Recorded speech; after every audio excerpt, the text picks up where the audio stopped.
This meeting is being recorded. All right. Okay, good deal. Good afternoon, everyone, and thank you all for joining us for today's month of service presentation of title fraud and deed scams and scam prevention. My name is Nia Murray. I am the programs coordinator with Neighborhood Recovery Community Development Corporation, and we are one of the partners in the month of service collaboration. Also included in the partnership, we have the City of Houston's Department of Neighborhoods, and joining us, we have Miss Cecile Carlson, who will be logging in just a moment. In addition to that, included in our partnership, we have Lone Star Legal Aid, the Earl Carl Institute, Texas Legal Services Center, Houston Volunteer Lawyers, Harris Central Appraisal District, and the Harris County Tax Assessor Collector's Office. And together we make up a month of service. And basically, a month of service is the collaboration of all of our organizations coming together on a monthly basis and offering a variety of different workshops, resources, and information to the communities that we all serve relative to asset protection, asset building, community empowerment, and the maintaining of generational wealth. We started this collaboration quite a few years ago in an attempt to reach more people in the different communities that we all serve. To get as much information out to the community as we possibly can, and to create a larger impact. We know that there are a lot of folks that are out there that don't have access to a lot of information, access to a lot of different resources. So that, again, we want to try to get as much information out to the community as we possibly can. So we decided to pool all of our initiatives together. We used to go out into different communities throughout the city and host a month-long set of workshops in that particular community. We would go to another community and then do the same thing again there, which is how we kind of came up with a month of service. But that, due to the pandemic, we did have to convert to the virtual platform. This has kind of been a blessing and a curse at the same time, that we've been able to reach even more people throughout the entire city and surrounding counties, and then even across the state of Texas for folks that actually join in and watch all of our presentations. It has allowed us the opportunity to expand on the topic and the subjects that we actually offer. I'm still adding people into it, so I'm trying to watch the room at the same time too. It allowed us to expand on all of our different topics. And one of the things that we have noticed that has come up that has not been addressed too much for an issue that's impacting a lot of neighborhoods is title fraud and deed scams.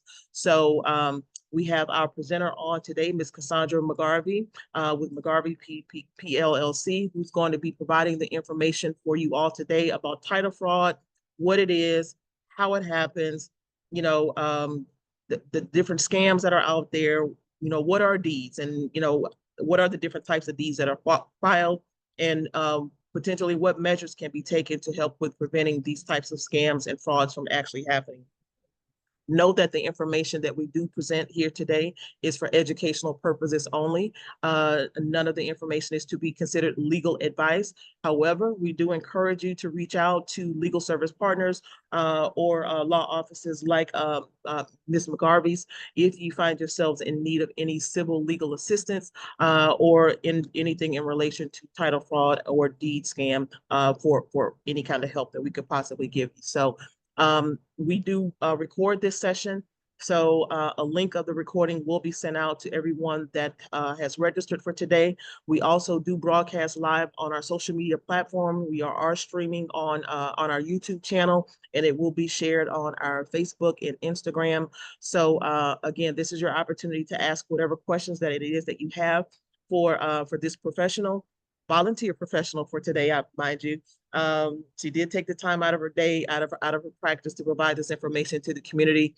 But we do ask that you try to keep your questions to be as general as you possibly can. We don't want you to divulge any personal, specific, detailed information about your own particular case, as this is a public forum, public setting. So we don't want your personal information kind of getting out there for everybody to have access to. So do keep that in mind. You have the opportunity to either type your question into the chat and I'll read it aloud at the end. If you are joining us on our YouTube channel or on our social media platforms, I am monitoring those. So I will be asked, feel free to type those questions into the comment section as well. and then I will read those aloud at the end in addition to that.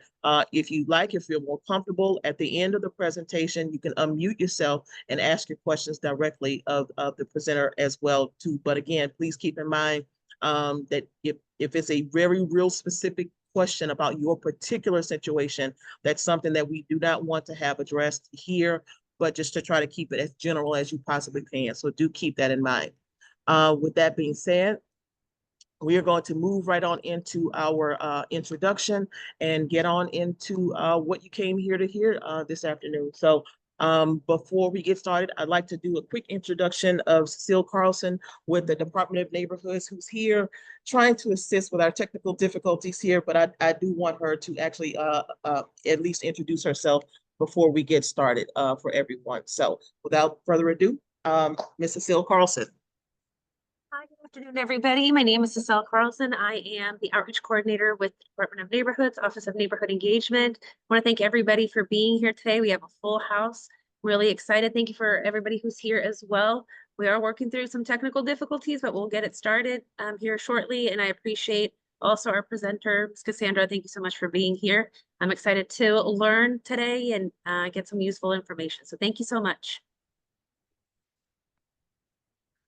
Okay, so when we say here, we are here hosting the meeting in person as well as on Zoom. So we are at the Alice Young Neighborhood Library that's located over on Griggs Road.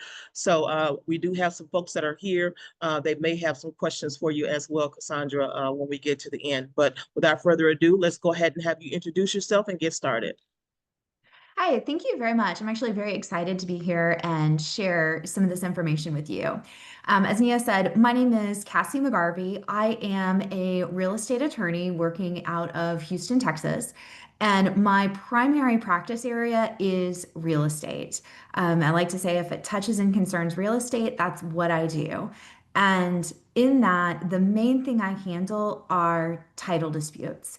And so it is not uncommon for me to see forged deeds and forged documentations and trying to understand like how these things happen. One of those things these come across my desk every day. And so the point of me being here today is to kind of tell you what to look out for, how do you protect yourself, and what are some of those best practices that you can use so that way you do not become a victim.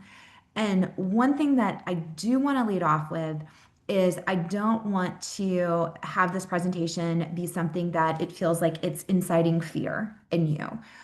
Really, what I hope is that this presentation is more empowering. And so that is the goal in everything with this, is I want you to have information, because I feel like the more information and the more knowledge you have, the better you understand what's happening and how people are able to do these schemes. And that way you don't fall victim to that. So the first thing is I want to kind of go through some basic concepts. And actually, I just realized I need to share my screen with you guys so that way you can see what it is that I am talking about. So I apologize. There we go. Nia, can you confirm that my screen is up right now? Yes, Okay. it's on the basic concepts. Perfect. All right. So first things first, I want to walk through some very basic concepts, basic real estate terms. And the first one of these concepts is going to be the grantor in a deed. So what that means is this is the person that is typically referred to as the seller. This is the person who is giving away or selling their interest in real property. The next thing is the grantee in a deed. This is the person who is receiving the property. This is typically going to be the buyer in a transaction. And I want to add that I'm going through these terms because I've had employees at title companies get confused as to the terminology. And so it's not uncommon for people to get confused, but I just want you guys to understand so y'all aren't. So we've got grantor and deed, grantee and deed. And the next is we've got a deed and a deed of trust. So typically, whenever you are, or not typically, but whenever you're purchasing property, you are going to get a deed to that property. That deed is the document that gets recorded in the real property records, and that shows that you are the owner of that property. In contrast, a deed of trust is what we call a security instrument. So, most times, whenever you're purchasing property, most people don't have hundreds of thousands of dollars to write a check for their property. So, they get a loan. And whenever you're getting that loan, you're going to execute a couple documents. You're going to execute the promissory note, which is the contract saying that you're going to pay the note back. And then the next thing is the deed of trust. So that deed of trust is a document that says if I don't pay this note back, somebody else has the ability to come in and foreclose on the property and take that note, take the property back. And so it's the deed of trust that is securing the promissory note. So in the deed of trust, the borrower, who is also considered the buyer, is going to be the grantor in the deed of trust because that grantor, the buyer and borrower, is giving to the lender an interest in the property that says, if I don't pay, you have the right to take over the property and sell it. Now, the next thing is sometimes people will do a transaction and they say that in the deed, they are assuming a note or assuming a promissory note. Whenever you are assuming something, you are taking on an obligation to pay that item. In contrast, sometimes you'll see deeds where they are subject to something. Whenever a deed is taken or property is taken subject to an interest, that means that there's not an obligation to it. So to do anything with it. However, if you're taking it subject to a loan and another deed of trust, know that if that interest, if that loan isn't paid, that lender still has the obligation or still has the ability to come in and foreclose, even though you don't have the obligation to pay it under your agreement. If you are closing at a title company, most of the time you will not see these types of terms. So the next thing I want to walk through is the various different types of deeds. And it's important to note that all deeds are not created equal. And the difference is what type of warranty your seller is giving to you. So let's start on the far left. This is what we call a quitclaim deed. And I will say this most often when I see somebody who tries to do a property transaction themselves, or they want to give property to a family member, 9 times out of 10, it seems like they say, I'm just going to do a quitclaim deed, or that's what happens. What a quitclaim deed is number one, it doesn't actually convey any interest in the property. All that it says is it really functions as a release of any interest that one may have. So if I quitclaim my interest in a property to you, I'm not saying that I'm giving you anything. I'm just saying I'm not going to claim any interest and I'm letting you claim whatever interest that I have in that property. I'll admit we've sort of joked. I've gotten calls from people who are trying to buy property from me that I do not own. There's one particular text message that I personally receive that this person wants to buy my property on Windy Thicket Lane. I own no property on Windy Thicket Lane, but I have told the person I will sell it to you if I can do it as a quitclaim deed. And again, I'm just sort of joking around with them, trying to see if they'll to see what they'll do because I know they're kind of scammy folks anyway. The next type of deed, moving one over, is a deed without warranty.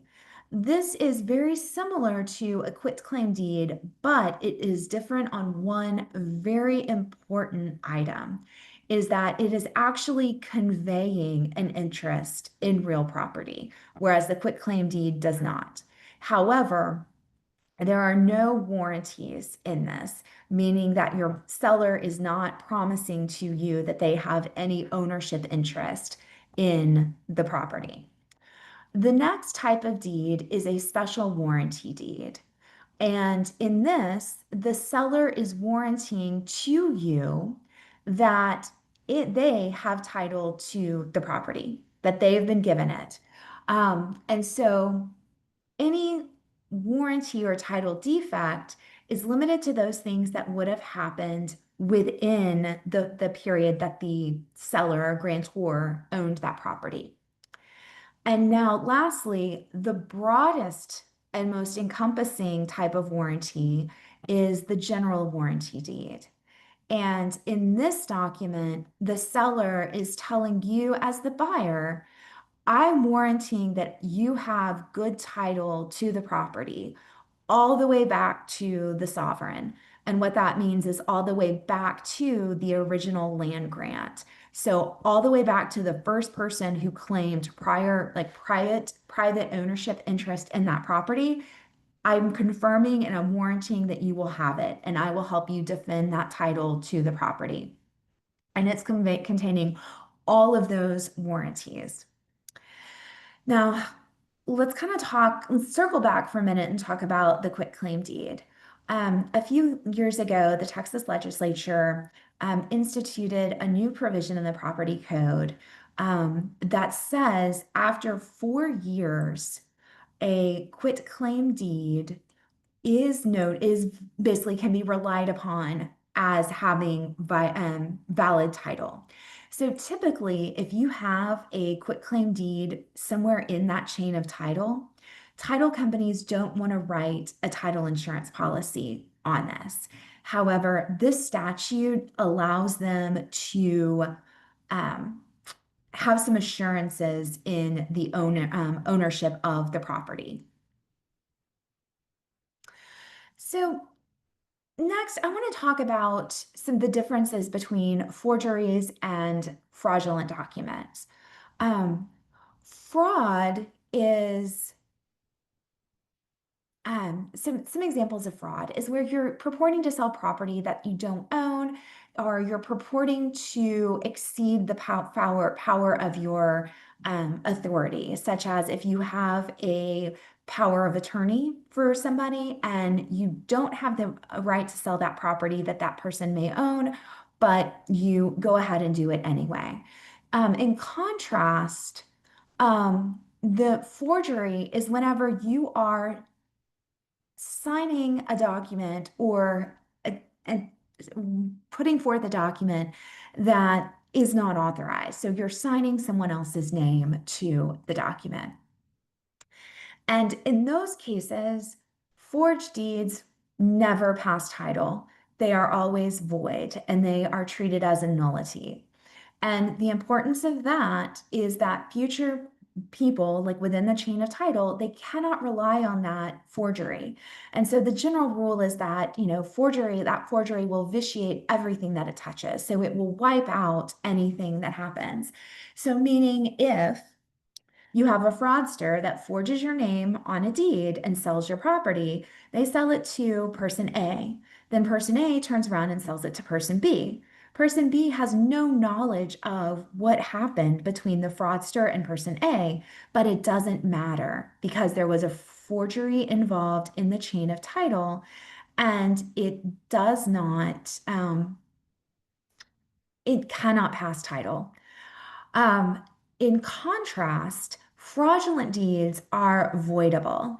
And in those instances, they can withstand contest because they are not voided until there is a court order invalidating them.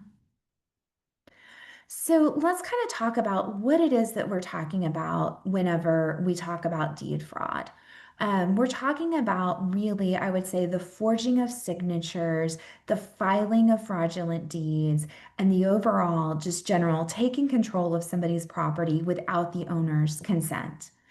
And these general methods that they're going to use are going to be identity theft, forgery, or coercion of vulnerable and impressionable homeowners.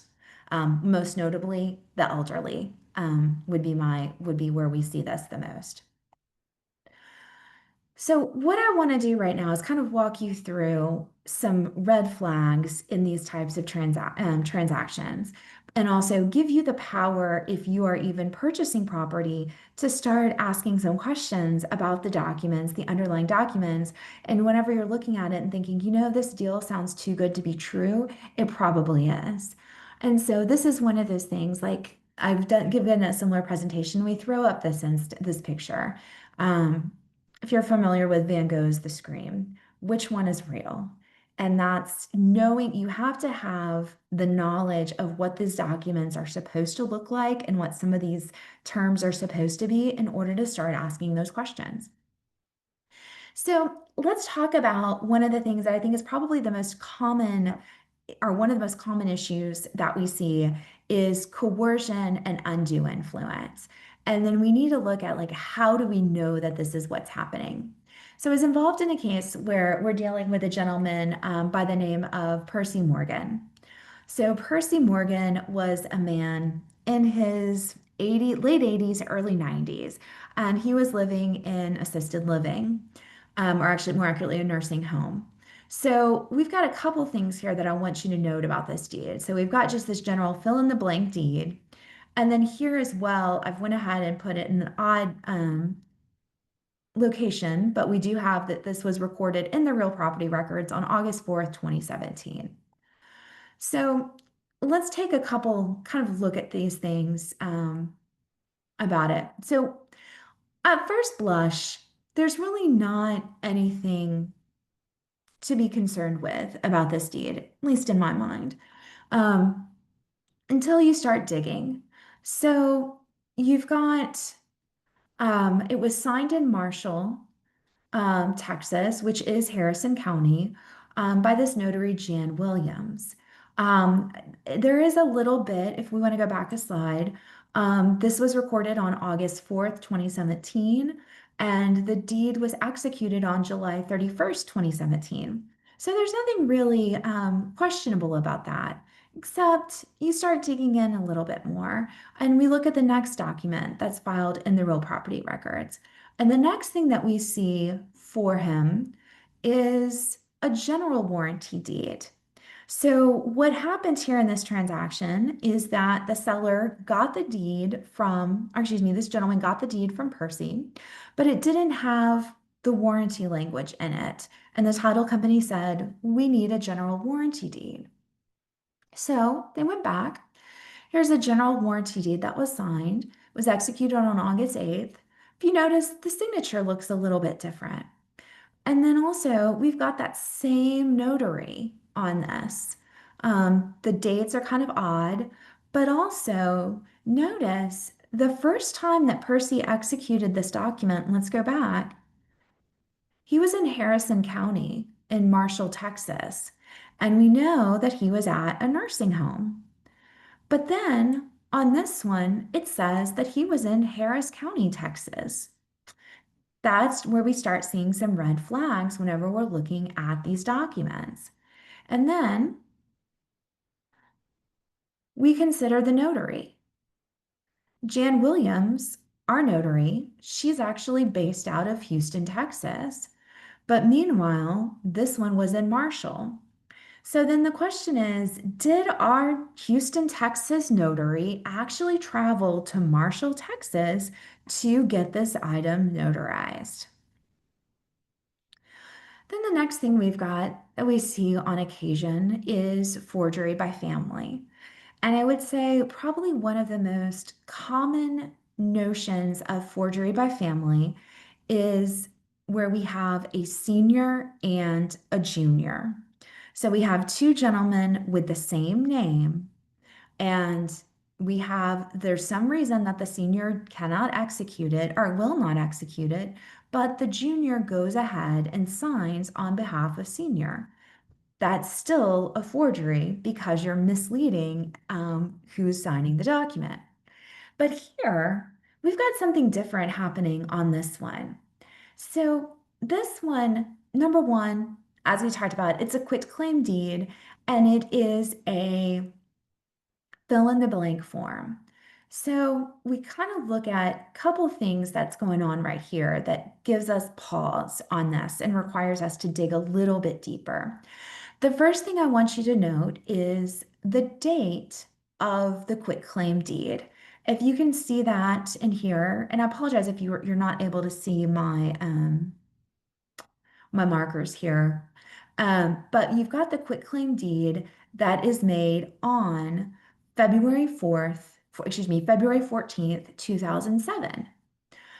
But let's look up here on the top right-hand side and let's see when this deed was recorded. This was recorded in 2018. So typically, whenever a document is executed and then recorded much later, that I always like to try and find out why that happened, because there's usually something odd going on or there needs to be some sort of explanation in my mind. Now, again, this is by Jerry and Sandra Valade on February 14th, 2007. Just kind of looking in very closely here, noting that this is February 14th, 2007. And again, January 8th, 2018 was when this was recorded. There's another, let's look at this. The next page of this is all these items where it's being signed. You've got Dorothy Newsom who's signing it. Alijo Mendoza is witnessing it. You've got this notary who's signing it. And again, February 14th, 2007. Oh, but Jerry died in 2003. So we know that Jerry didn't sign that, and we confirm December 8th, 2003, his wife Sandra and Jerica were survivors of that. Notably, Sandra and Jerica are also people who are involved in this particular deed. And look, here's another one. We've got Jerry and Sandra who are executing this and are conveying the property to Jerica.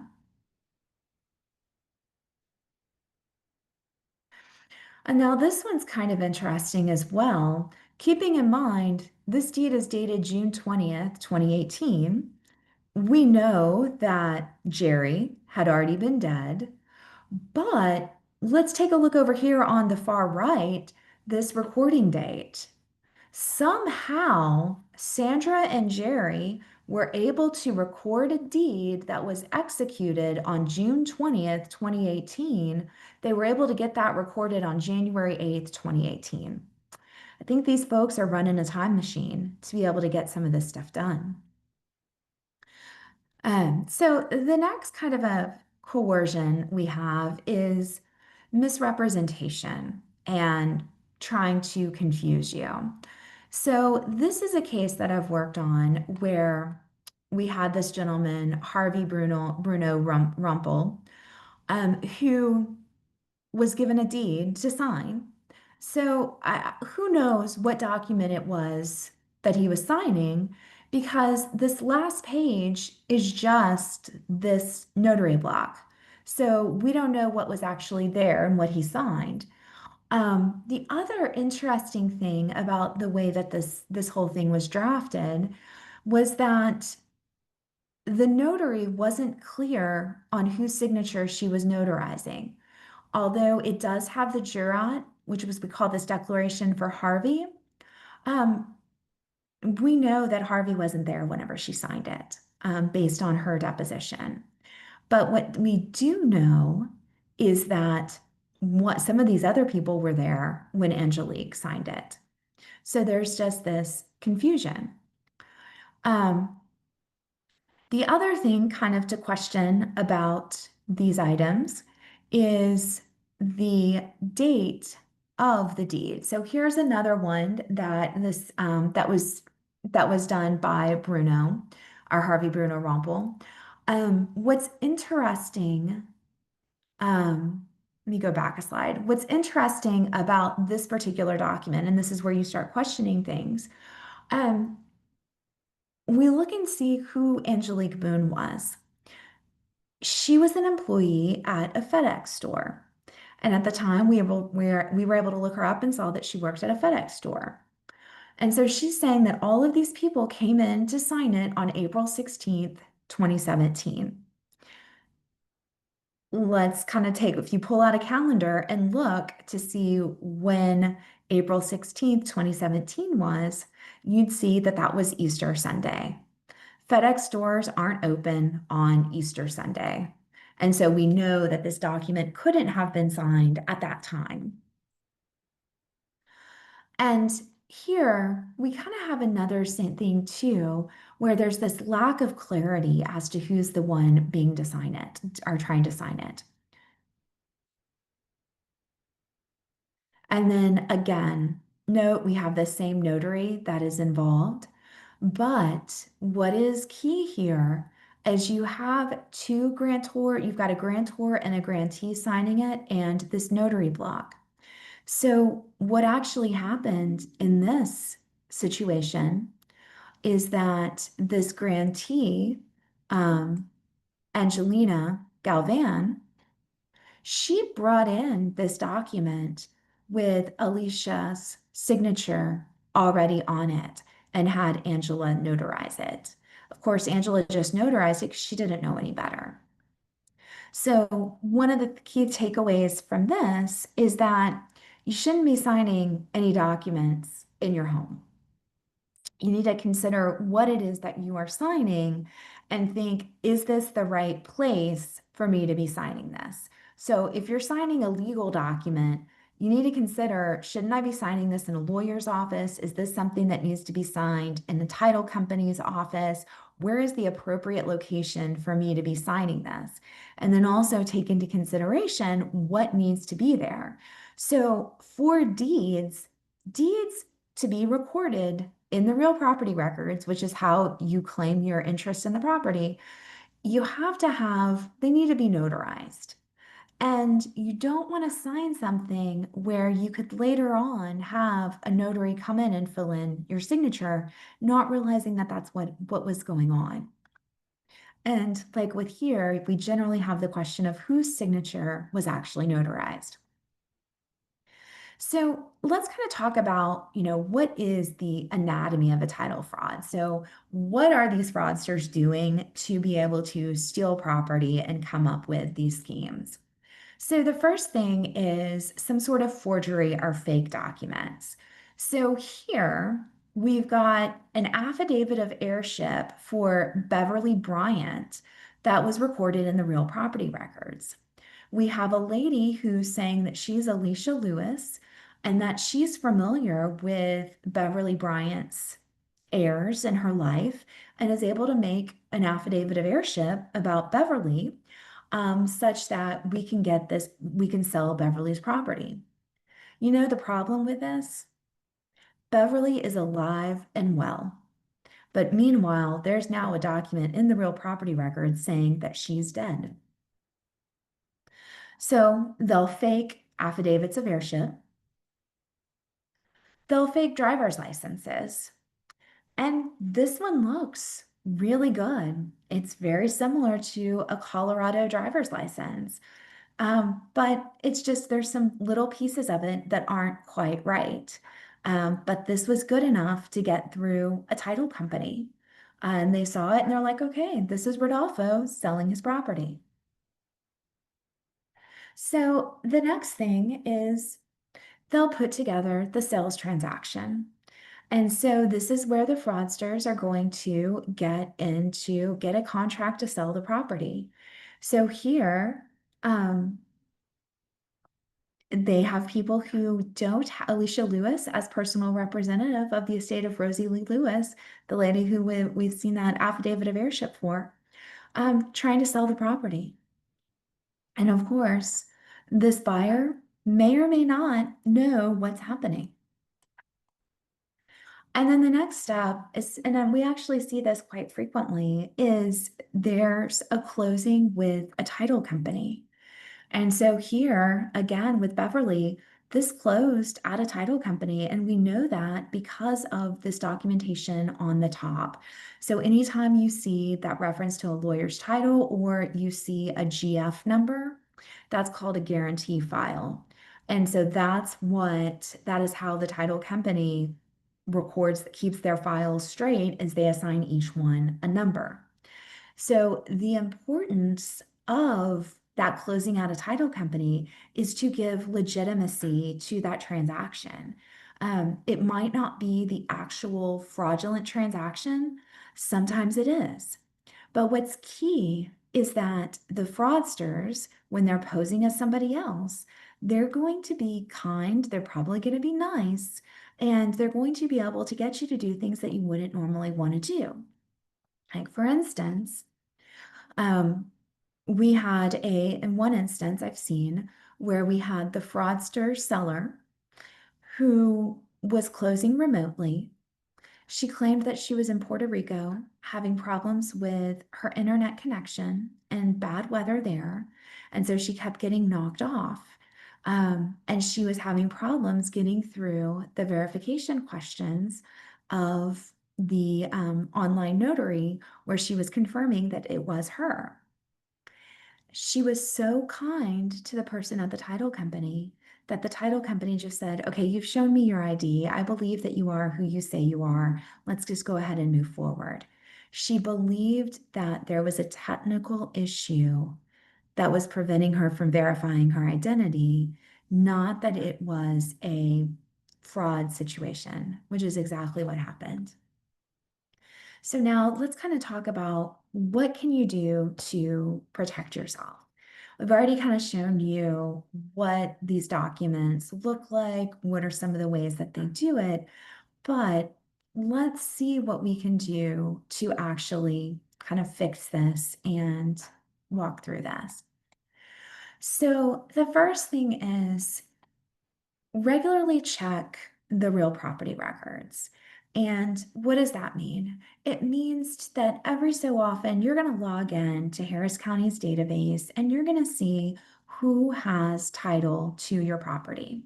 And so let's I'm going to break out of the PowerPoint slideshow for just a second, and let's go ahead and pull up the Harris County Clerk's website, and let me walk you through what it is that I'm talking about here. So give me 1 second. I'm going to share my screen again.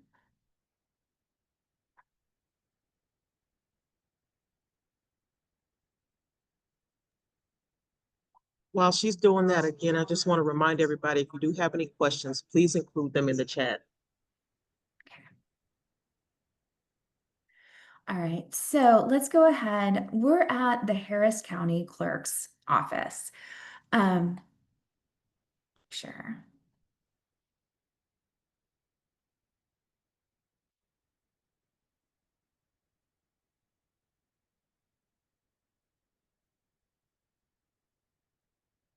All right, so y'all should see, just confirming, I have the screen up for the Harris County Clerk's office. Nia, is that correct? That's correct. Okay, perfect. So here I'm already logged in. Anyone can create an account with the Harris County Clerk's office. You don't need an account to search, but you do need an account to look at documents. So I'm already logged in. So what we're going to do is go to property records, which is the third from the left, and we're going to click real property. And so now here's where we're in this search. So what I'm going to do is I'm going to go ahead and type a name of a company, Birdwing Holdings. And we're going to search for Birdwing Holdings.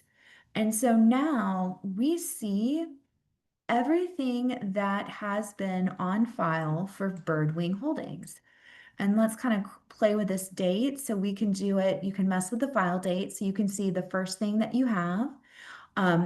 Or we can do the most important thing probably for us is going to be the last thing, But what we see is we see that this company, Birdwing, we see grantor, which is the person who sold it, and then we see the grantee, Birdwing Holdings and Birdwing on Broadway.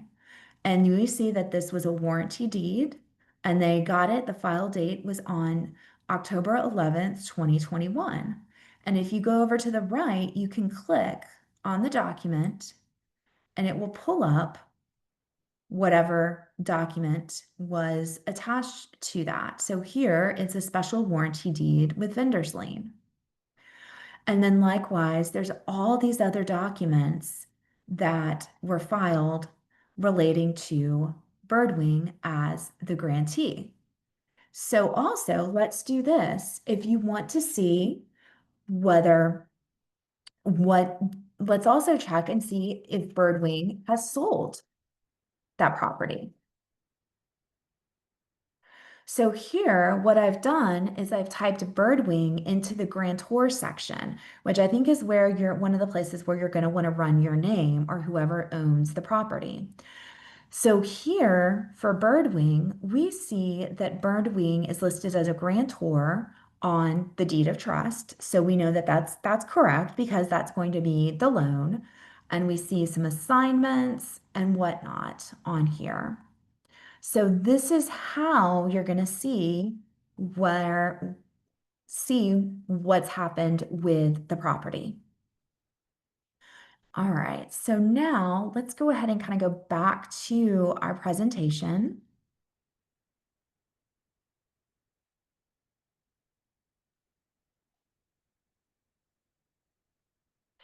So the next thing we have up here is county clerk fraud alerts. Note, not all counties have this just yet. I cannot see where Harris County has this. However, if you happen to be located in Brazoria or Galveston County, they do have those. The next thing is be cautious with your personal information. We are now living in an age where we have so much of our data stored electronically.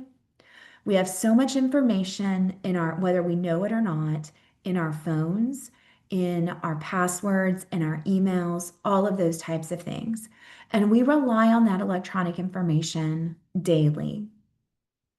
And likewise, there are people out there who are trying very hard to get that information. And this is where I think what needs to be paired with with a presentation like this is a presentation talking about digital security and cyber security. Because most of us, if you've got an email address, you need to be concerned. If you've got an email address, you need to be concerned about security. And now, even without that, there's questions about your personal information. There are people out there that are making phone calls telling you that you're late on your credit cards, and they can help you with that. And they say that they're from your credit card company, and they want you to give them your personal information. There's people out there that will call and say that you've got a problem with your computer and they need you to log on and do certain things and they can fix it for you. Your credit card company typically isn't calling you like that. They're going to have more information where you can verify.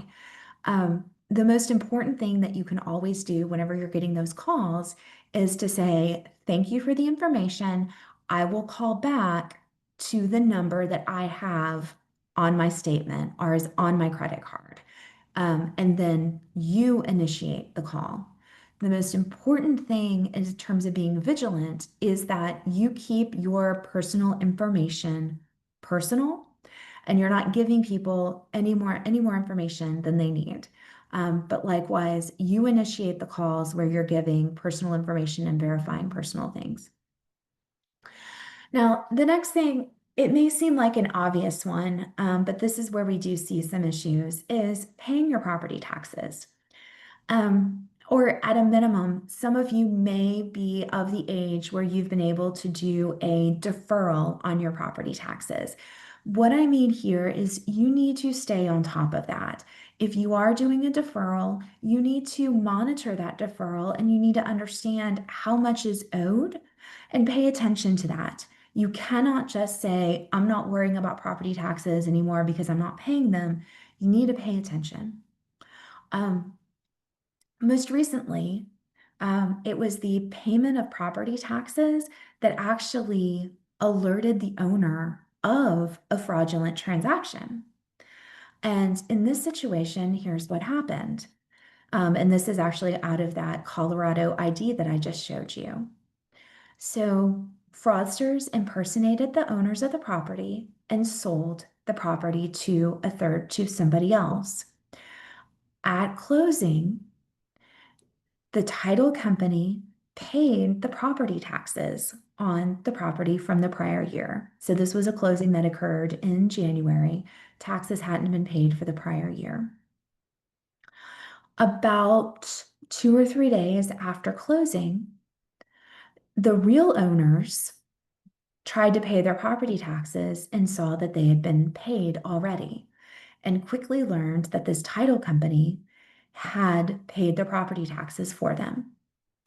They immediately contacted the title company, and I'll say this, they found out that the title company had paid them because they called the tax assessor collector and said, and just straight up asked the person, who paid my property taxes or who made the payment for this account? And they learned that it was this title company. The owners called the title company and said, and asked, why did you pay our property taxes? And that's when the fraud was discovered. Fortunately, there had been some issues with the wire, things were delayed. The title company was able to claw back almost all of the wires and almost all of the money from this fake sale.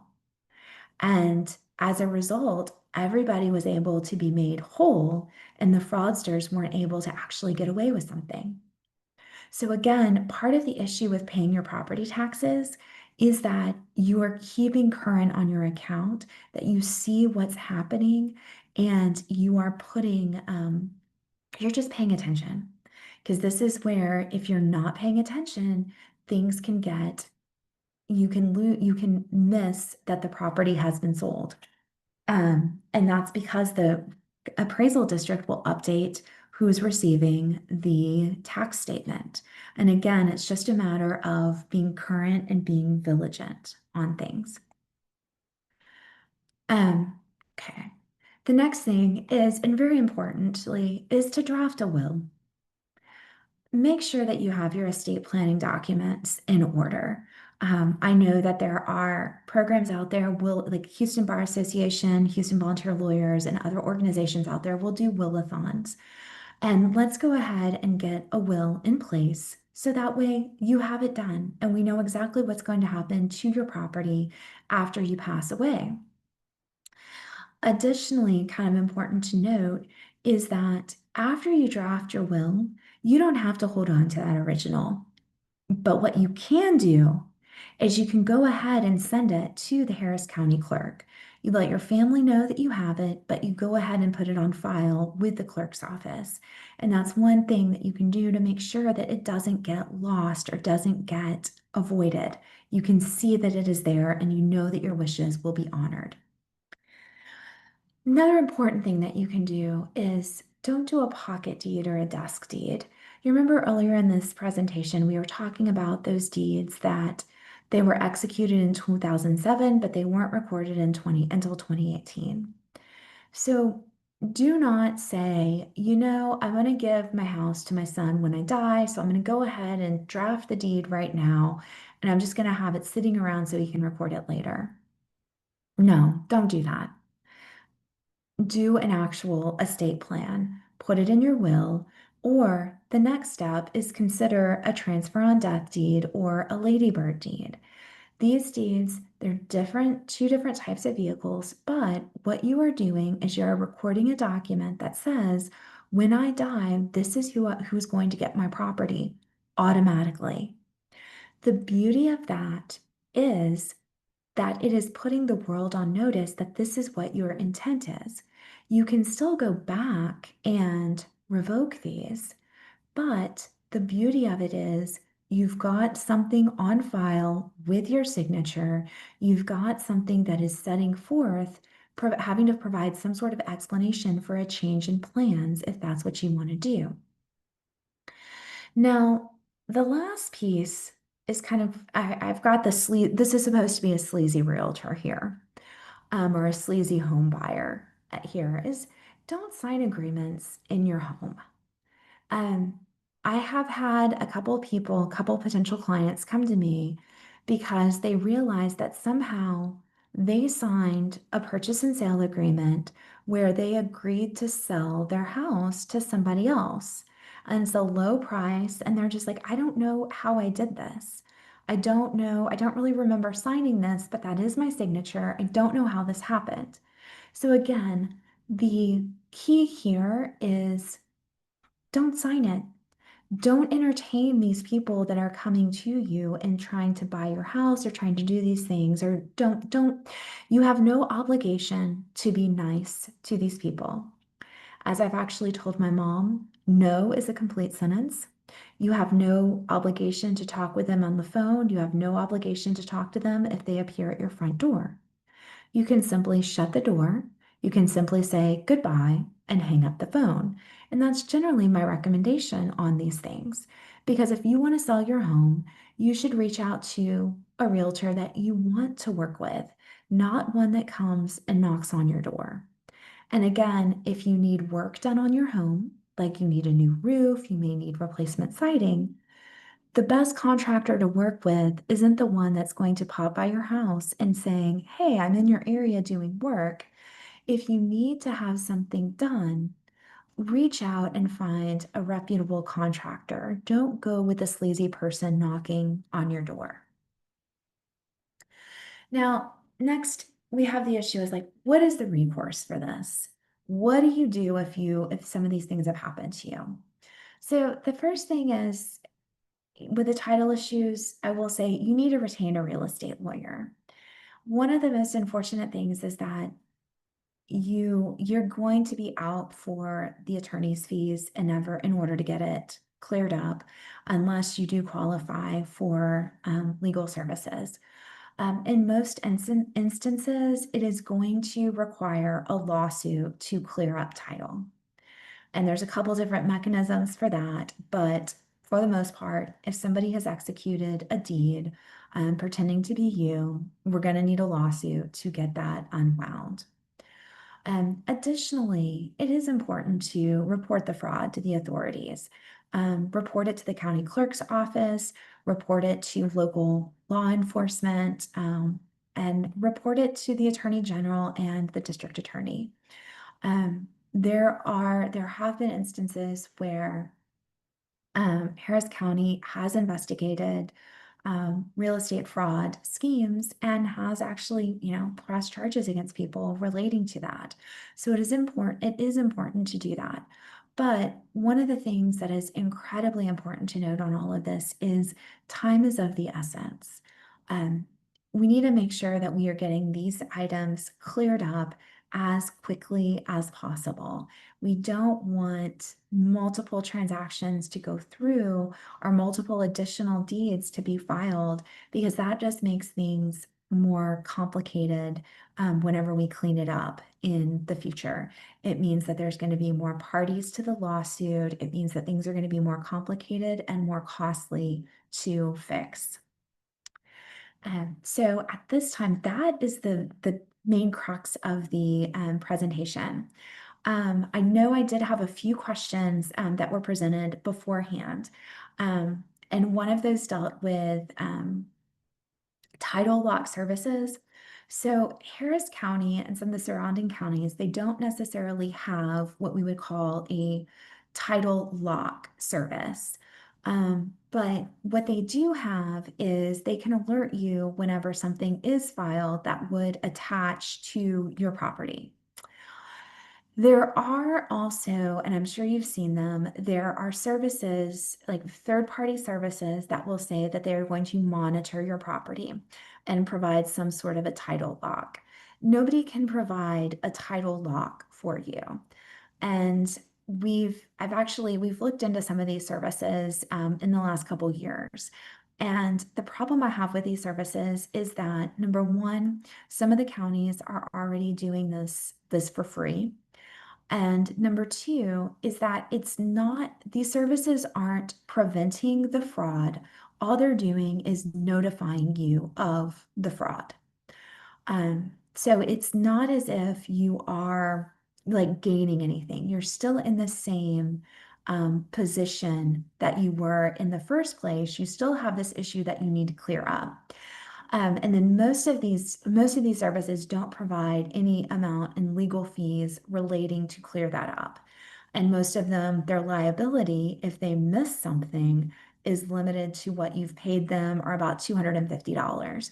So in my mind, those services are really just trying to make money off of fear. And with the simple knowledge, like right now, I've shown you what you need to do to check your deed in Harris County.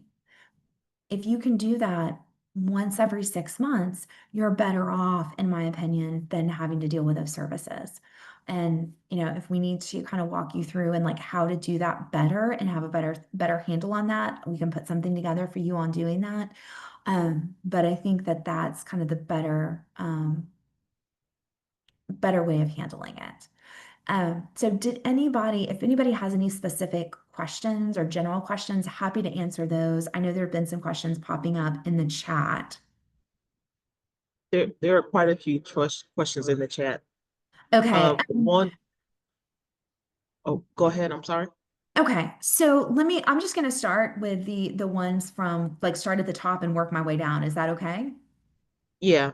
Okay. And I'll read them out. But before we get too far ahead, I've gotten a couple of messages also about searching for their property records again. Can you go back to that screen and explain that one more time? Yes, How they search their own absolutely. records. Absolutely. Give me 1 second. Let me get my computer pulled up. Um,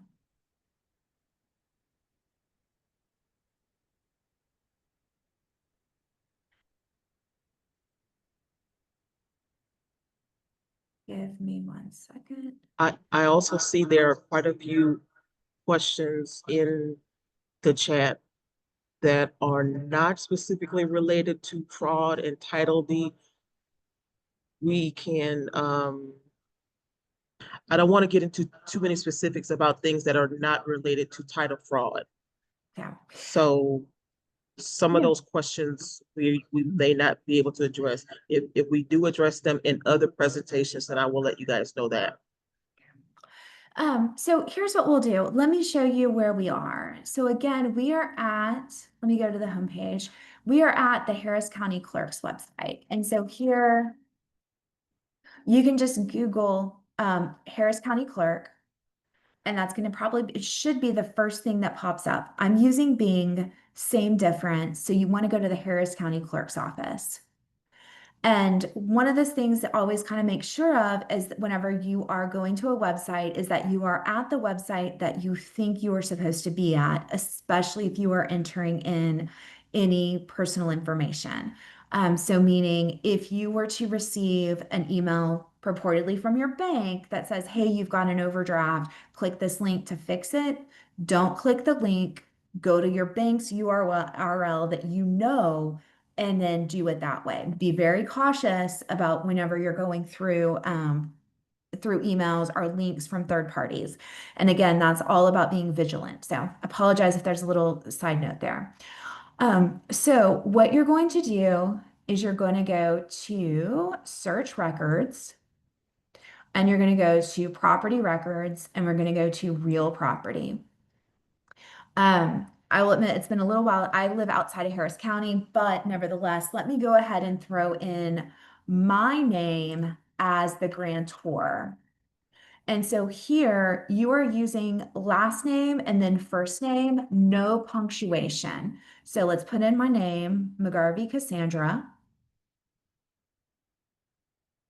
Oh, what is funny is I'm realizing I've filed things on behalf of clients and more things are popping up than I thought.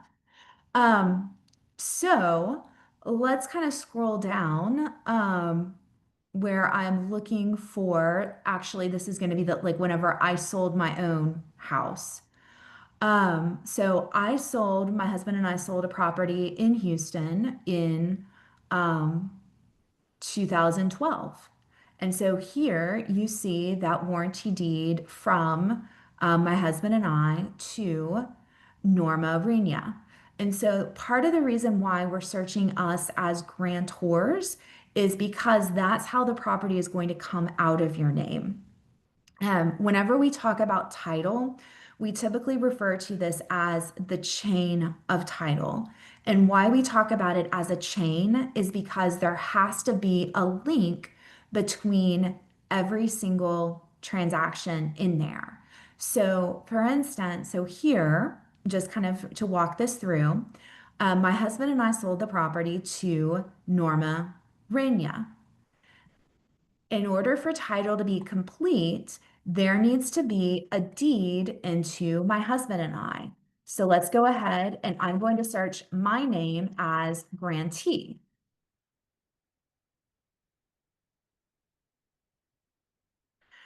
And here we have a warranty deed at the very bottom from Angela and Brent Shaw into my husband and me. And so that's how we see this as a chain of title. So if we go back, if I searched for Angela and Brent Shaw as grantee, we would see them purchasing the property from somebody else. And so this is going to go person after person. So the importance of this is looking to see where your name is and what's popping up with your name. Did anyone have any specific questions about this particular website and how you run the searches in Harris County? Is the process the same regardless of the county? Because I know there's some people that are not in Harris County here. Yes, So and if yes, there is no register of deeds, where did they, or like a county clerk's office, where did they it's search? so it's going to always be the county clerk's office. What county specifically are we looking at?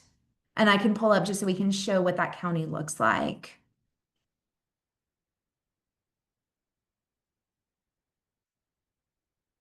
So like for instance, Brazoria, Brazoria. Okay, Brazoria.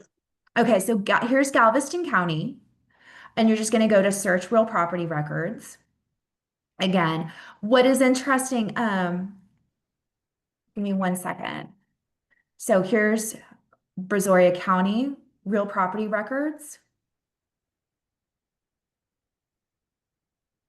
And a lot of these, you're going to have a registration. Like you're going to have a username and password for it. Um, the username and passwords are free. The only time I think for all of these that you need to pay anything to get the documents is if you want a certified copy of the document. If you are fine with an uncertified copy, which for our purposes today, that is perfectly fine, then you don't need it. And so here, let me log in.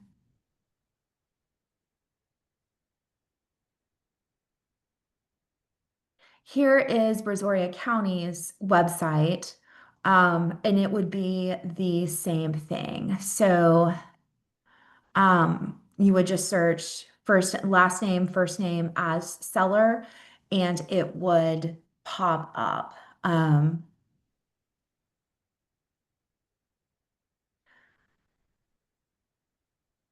Here, it's actually pulling up people.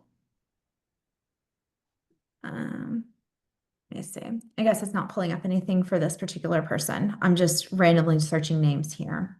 But in general, that's how you do it. It's the same basic concept for any jurisdiction. Somebody asked about Fort Bend County Same thing. Okay, let's go back to the questions in the chat.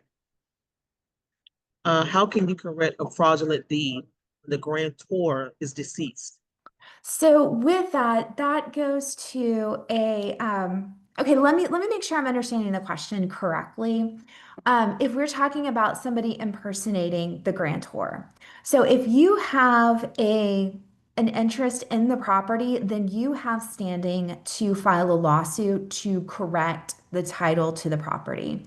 And so that is what a trespass to try title or a suit to remove cloud on title does. The purpose of those lawsuits is to confirm who has title to the property, and it will invalidate that court order, and that judgment will invalidate that deed. And so ultimately, what will end up happening is we get an order from the court saying this is who has title to the property. And then that order gets recorded in the real property records, and that clears up, that court order clears up the chain of title. It cures the forgery, and it says, like, from here on out, this is where we are on that.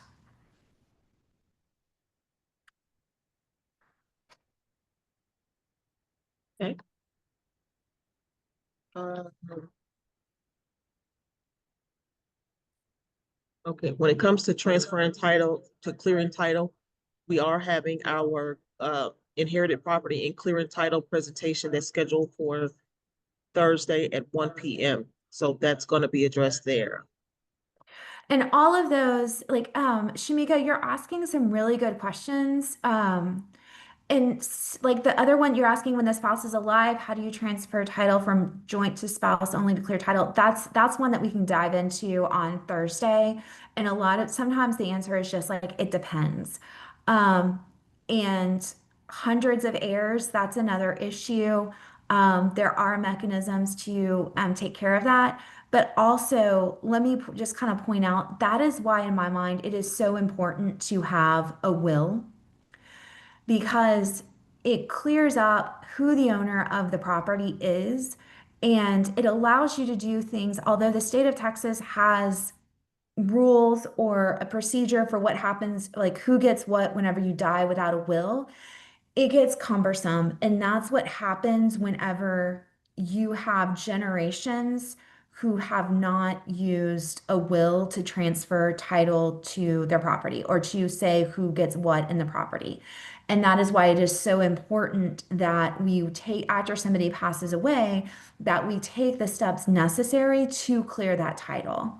Because if we don't do it, like if it's not done then, it also makes it easier for there to be some sort of fraud or somebody coming in. And this is where you get the junior signing in place of the senior. This is where you get those deeds that we talked about, where they purport to be dated, like they purport to be executed 20, 30, 40 years ago, but then they're just now filed.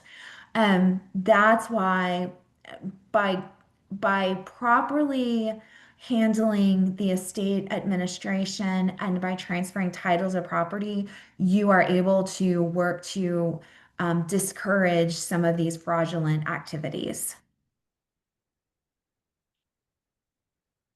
Okay. Um,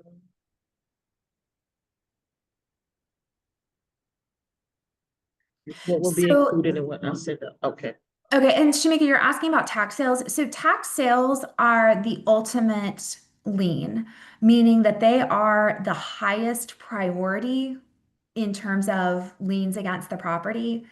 And so the only reason that a tax sale would be set aside is if the person who, like the true owner of the property, didn't actually have notice of the sale. So it's kind of an interesting question that you pose. But for the most part, provided that the true owner had notice, then the sale would not be would be fine. And I wouldn't necessarily be scared to bid on any of that, because you would be like, you're still entitled to get your money back on that. And we actually just had our presentation the last Thursday of property tax foreclosure and the sales and how they actually work. So that was actually a pretty good amount of detail that was explained there. Okay, do you mind if, so Tonya asked, if a grantor does not record a deed when a loan is paid and heirs have no documents to establish ownership, how then can they proceed? So you're asking kind of a multi-part question here, and there's a couple issues that are going through this. So first off, whenever you purchase property, you should be getting the deed immediately. It's just subject to the promissory note and the deed of trust, meaning you take title to the property, but you have this lien against it. If you're in a situation where, like what you're talking about, like taking what you say on face value, we're talking about what we would call a contract for deed, which is similar to a rent to own transaction. That is a completely different animal. And I always try and discourage anyone, buyers or sellers, from doing that type of transaction. So here, if we're talking about the release of the lien, the release of the deed of trust, there is basically it amounts to a breach of contract action. Then also some title companies will acknowledge that the lien should have been released if we are past the statute of limitations to enforce that lien. But there's kind of a lot going on in what you're talking about there, and a lot of it depends upon time. Another question here. How many years can pass to void a fraudulent deed? It depends upon what the issue is. So if you are dealing with, let's talk about like the forgery, like sometimes there's a 4-year statute of limitations on some of these things. However, if we are talking about a forged deed, we're looking at when do you have notice of that transaction, because that forgery was never a valid deed from the get-go. So can you elaborate a little bit? You said some things have a 4-year statute of limitations. So if What we're does that mean? talking about a fraudulent deed where like for instance, a power of attorney has exceeded the scope of his authority and has sold property, that's going to be a 4-year statute of limitations, subject to what we call the discovery rule. Meaning, so whenever the person finds out about it, you've got 4 years to sue on it. Gotcha. Okay. Want to answer the question about squatters. Was the state of Texas supposed to put something in place to prevent this from happening? I don't know the answer to that. In terms of was the state supposed to do something? I will say that various counties are taking steps to prevent this, or at a minimum, make cleaning it up better and easier. For instance, Harris County requires you to show ID anytime you record something in the real property records now. So for instance, like anytime you record something, the person who is going down to record it has to show their ID, and that information is documented. So that way the county knows precisely who is doing the recording of that document, such that if a document later turns out to be a forgery, we do have the precise information to know who it was that recorded it. Again, that assumes that the person recorded it showed their ID, showed a genuine, valid ID. We also have the issue of a lot of like title companies. My office does it. There are services that allow you to electronically record documents. But again, those services are tracking who it is that is recording the documents. So for instance, every time my office records something in the real property records, we use this third-party service called Simplifile. Simplifile knows that it is me who is recording it or my office that is recording it, and that is the information that gets transmitted to the Harris County Clerk's Office. So nobody can just go and pay for a subscription that'll allow them to do electronically filing, just some random person. You know what? I don't know. I don't know. I think you are, I believe that they limit it to title companies and attorneys. I'm pretty sure of that, but I cannot say that for 100%. I apologize. What do we need to do if we find out someone has committed fraud to take your property? You need to talk to a real estate attorney and we need to figure out what has happened and we need to get a lawsuit on file. I mean, that's my utmost. Like, if you determine that you don't have title, that there's a fake deed or there's something out there that is affecting your title to the property and you didn't sign it, first things first, we're going to file a lawsuit. And then the second thing is there's a document that we can record in the real property records that says there's a lawsuit that is pending that affects title to the property. And what happens there is that puts the world on notice that we have a lawsuit and that we are questioning some documents that are in the real property record, and tells people you can't rely on what's in the real property record until we get that sorted out.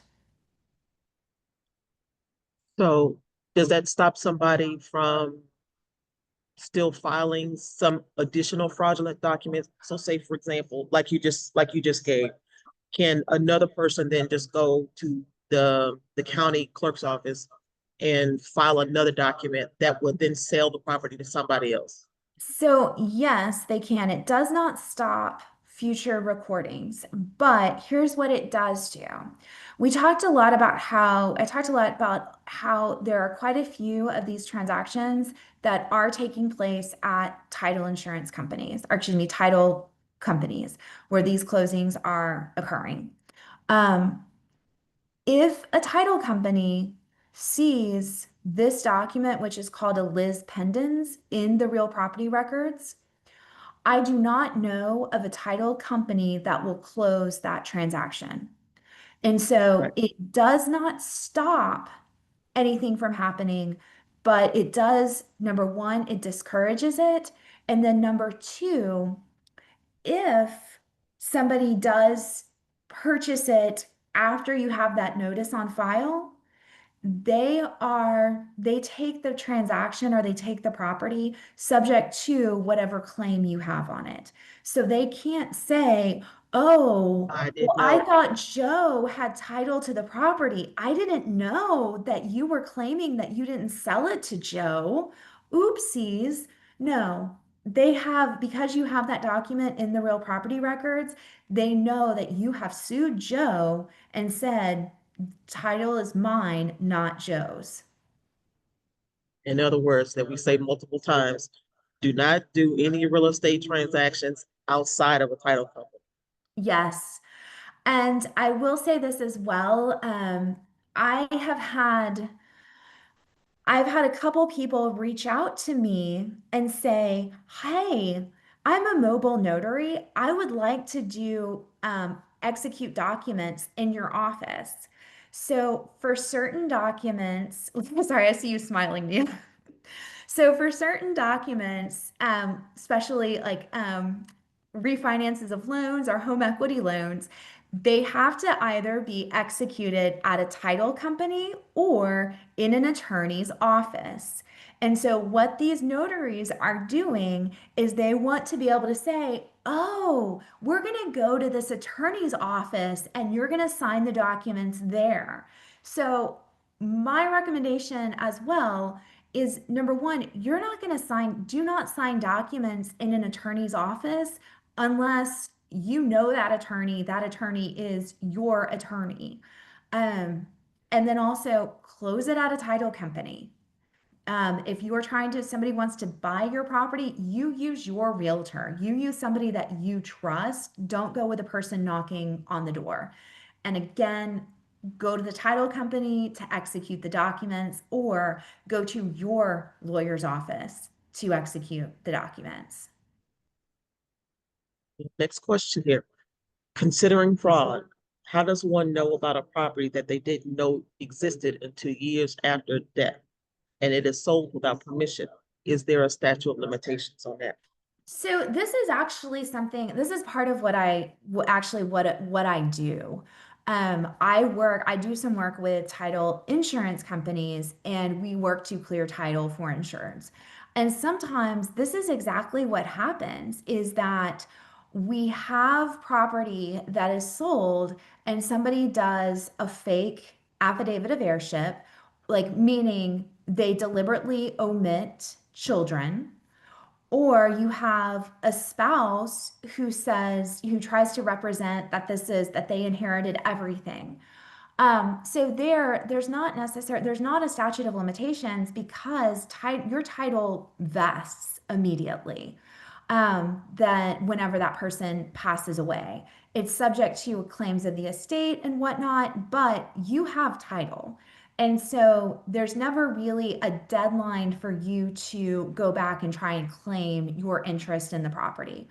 There are some what we call affirmative defenses that someone could raise.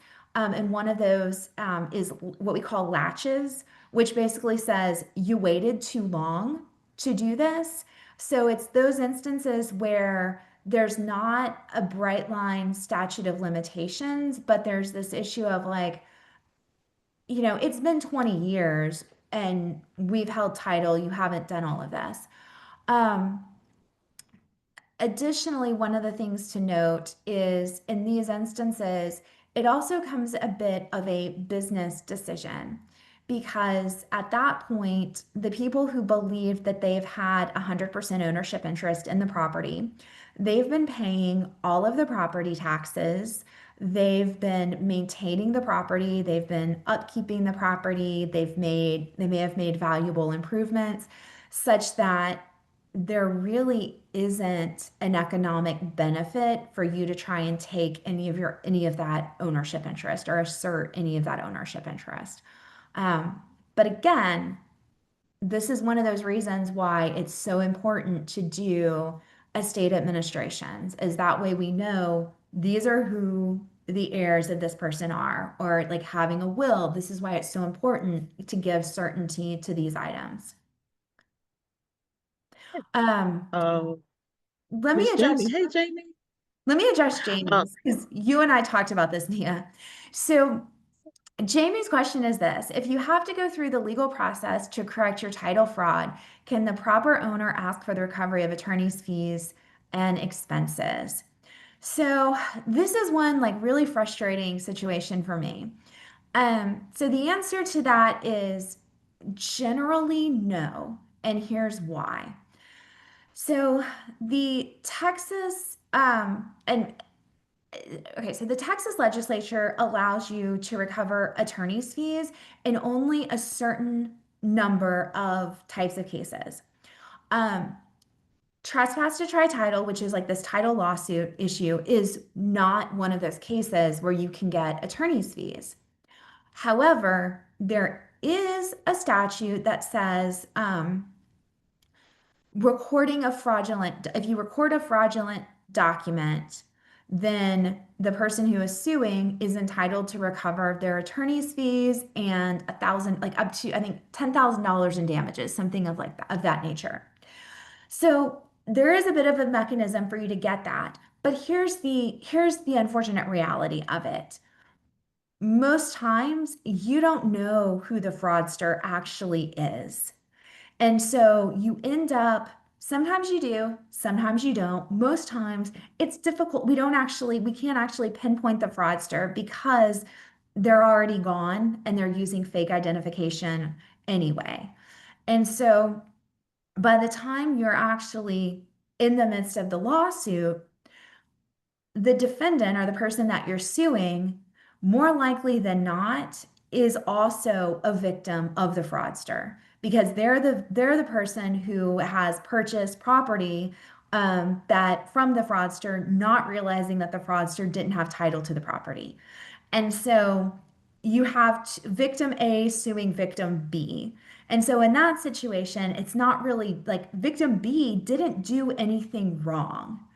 And that's why victim B is like, well, I closed out a title company. I did everything right. How did I end up in this situation?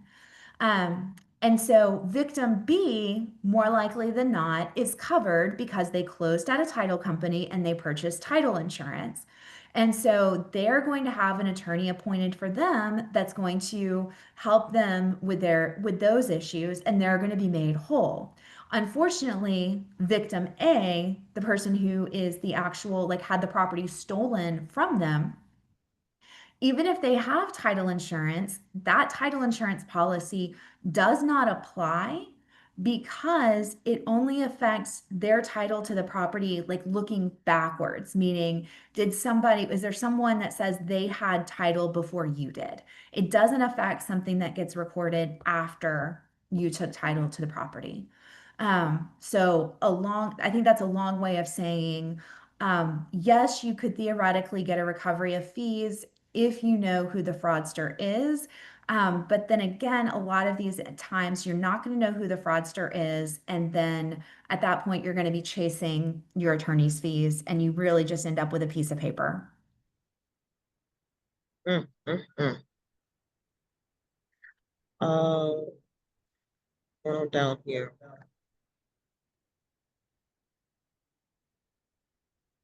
I paid off a property, but still see the bank as the grantee on the Harris County records. Do I need to remove this? So the bank should have sent you a release of lien. And so if you're looking at this, I would look at you as search you as a grantee and see if there's a release that pops up. If you're not seeing that, then I would give the mortgage company a call and just tell them, hey, we've paid in full, but I'm not finding a copy of my release of lien. Can you please send me another copy?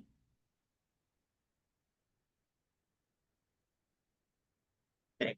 And if they haven't recorded it, then what do? You request them to record it, or? You request that send them a written certified, like send them a letter, certified, like put in the mail, certified mail saying we paid this off, there's a zero balance, please record the release of lien. And then if they do not, then again, that is a lawsuit, it's a breach of contract. And then that one you could recover your attorney's fees on that. Okay. Sorry, I feel When like a I'm spouse is- advocating everybody to sue. I'm not at all.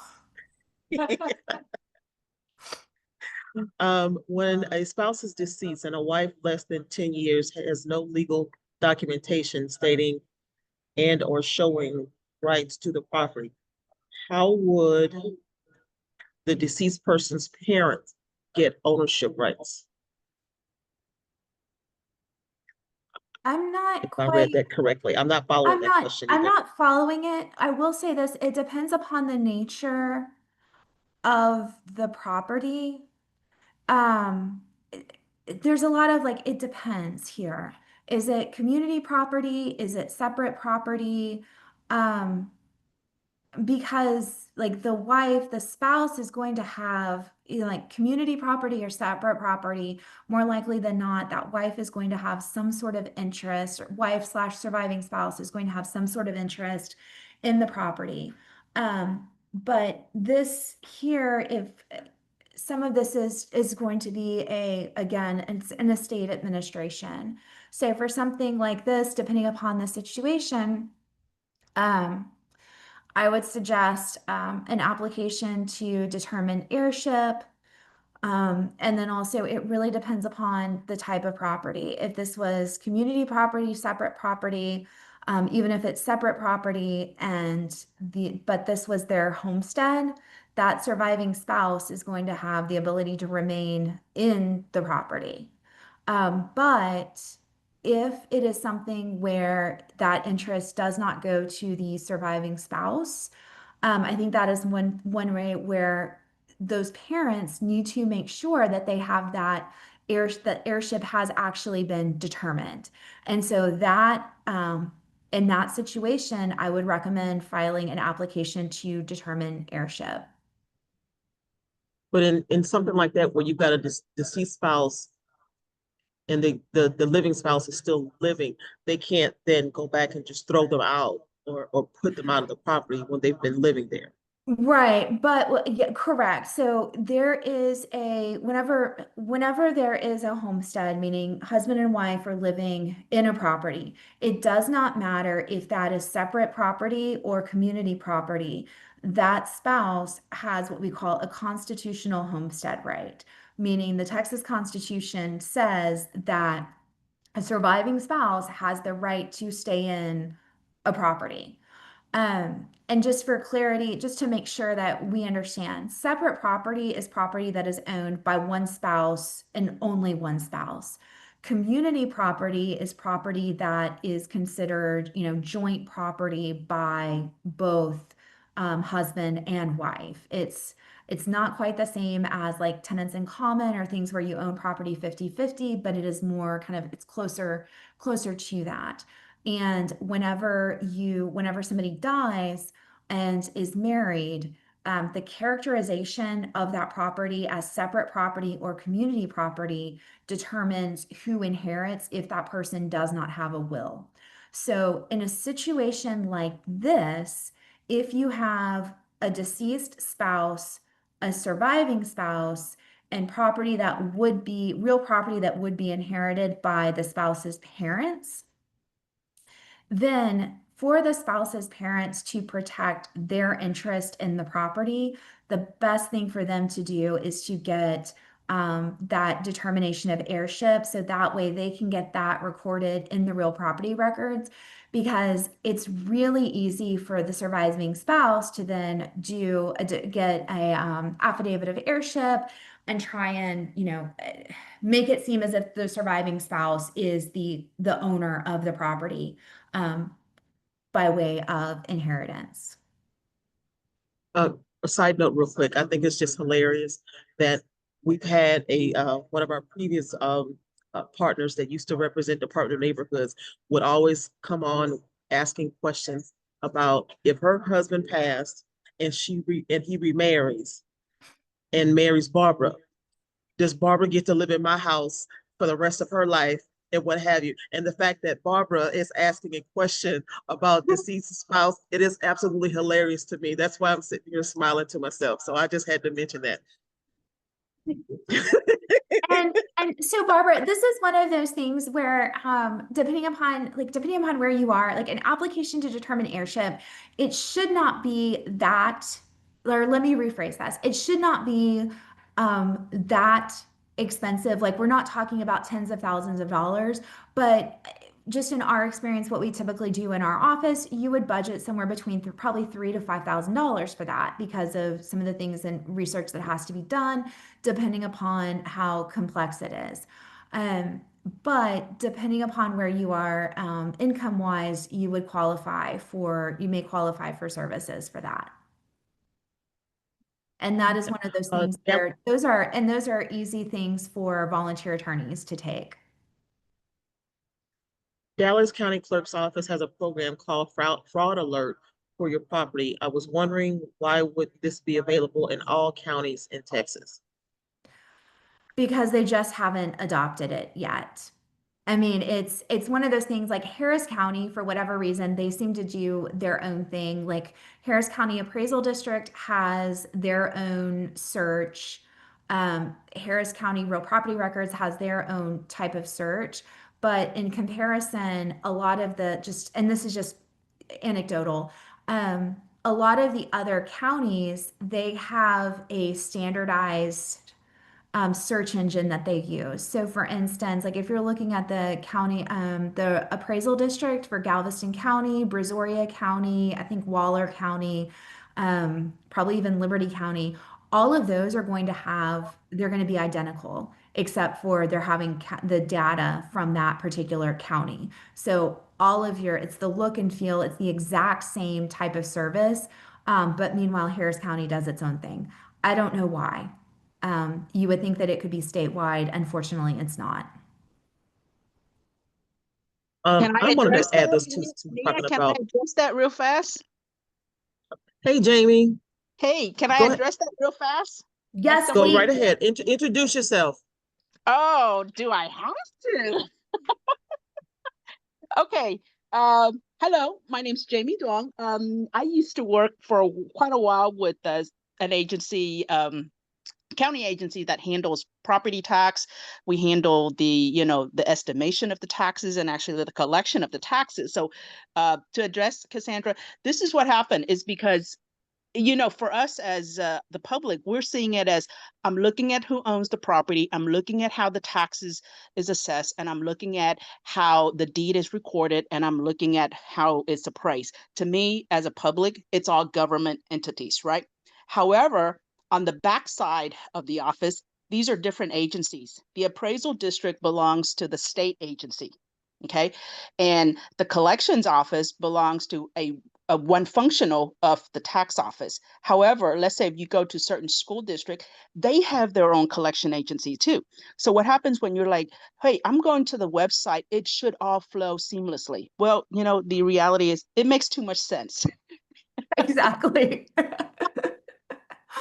Government's not going to make sense just to make your life not normal. Okay. Yeah. So each of these agencies, and then imagine this, each of these agencies may have their own IT department that handles how the information comes in. For example, at the tax office, back in the days, back when I was aware of it, every 5 o'clock in the morning, they have a system that downloads the data that was paid. Let's say you're making a payment online, it pays and it downloads the information and it gets plugged into the system. Okay. Whereas, let's say on the appraisal district, let's say the Harris Central Appraisal District, every quarterly they have a requirement that they shut the system down, like on a Saturday or on a late Sunday or something like that, and they upgrade their system or they run a disaster recovery, function for that. Okay. Now, school districts, I'm not too sure on some of the other ones, but the smaller taxing unit that have other tax assessor collector collecting their taxes, it's like you're having a kingdom of 8 different fiefs, eight different, uh, castles and noblemen that handle their own stuff. And this is how you're as a public, we're not seeing a seamless flow, on that. I also kind of wanted to be on the advocation side of the employees at the different clerk's office. It is they do get a bad rap. They take the brunt and the blame for a lot of fraudulent activity that goes on, but just know that the folks that work in these offices are doing their job. It is not necessarily for them to police if a document is accurate or not accurate, or real or not real. They have no clue. So the systems and things that aren't in place is the problem, not the folks that are actually at the front desk when you walk in to go file a document. So have a little bit of leniency when it comes to those county employees where those documents are being recorded. So I just wanted to make sure that people actually know that, or say something about that. No, and And thank you. And that's just it. Like those county employees, like effectively, they are there. Their job is supposed to be to check the bare minimum, meaning does this comply with the Texas, like for a deed, does this comply with the Texas property code? Do we have a grantor? Do we have a grantee? And they don't even, I swear, they don't even sometimes check to make sure that there's a property description there. It's grantor, grantee, is it signed, and is it notarized? Like that's what they're looking for. And like sometimes you see it, sometimes they check for a property description, sometimes they don't.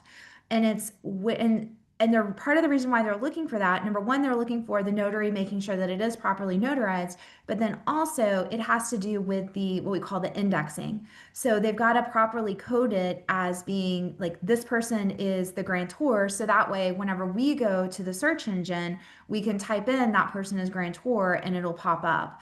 But it is not their job to inquire, like, where was this document signed?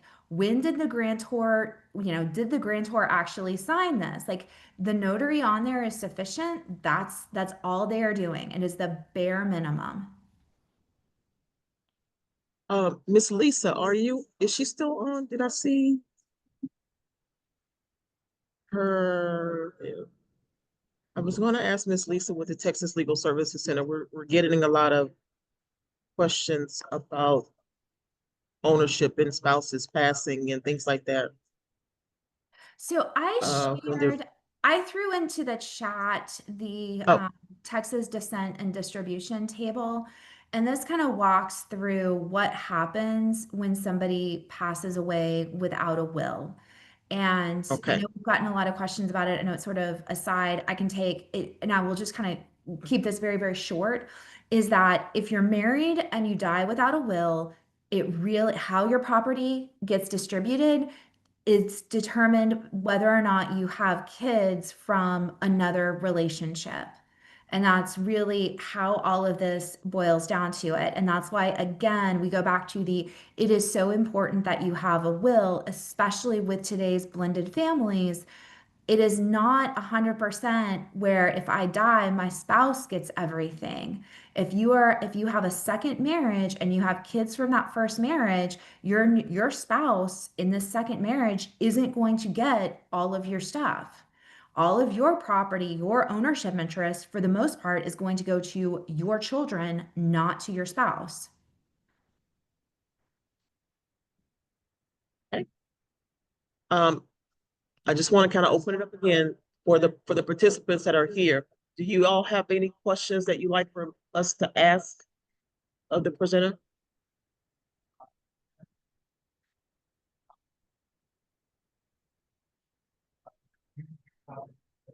Texas is a community property state.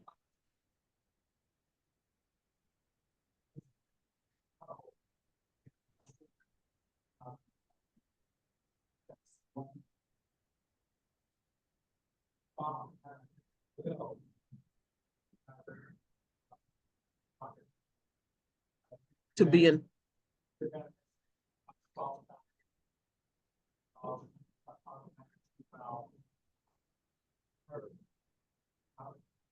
Okay. This is about community property. When you got a couple that owns property, are they required to have a will in order to leave the spouse the property No, but again, if they don't have any children? if they don't have any children, then any community property will be inherited by the surviving spouse. But there's a process to actually get it in their name. Exactly. So that's where we get through this. Like, again, it is so important to have, even, how to say this, even if you don't have, this is why it is so important to have a will, or to, at a minimum, have a plan by which you are going to determine who has the property or who's going to get your property. And again, here's the other kind of thing to think about in this, is that a will, like, it is cheaper or more economical. It is more economical to do an administration of a will than it is to do a determination of heirship and also an administration of the estate. And I say this because with a will, it is one attorney that you are having to employ to do this and walk this through the court. If you don't have a will and there has to be a determination of heirship, you then hire an attorney, you go to court, and then the court is going to appoint a second attorney to go out and search and determine who the heirs are. And so you can eliminate all of that if you just have a will. And that's why whenever there is the opportunity for the Willathon, take it. My plea to you is to take advantage of that. And again, do not, if you think, oh, well, I just own my house and it's not like, it's only worth this much, I don't have that much in assets, it does not matter. Go ahead and do this so that way you are saving your loved ones the headache in the future.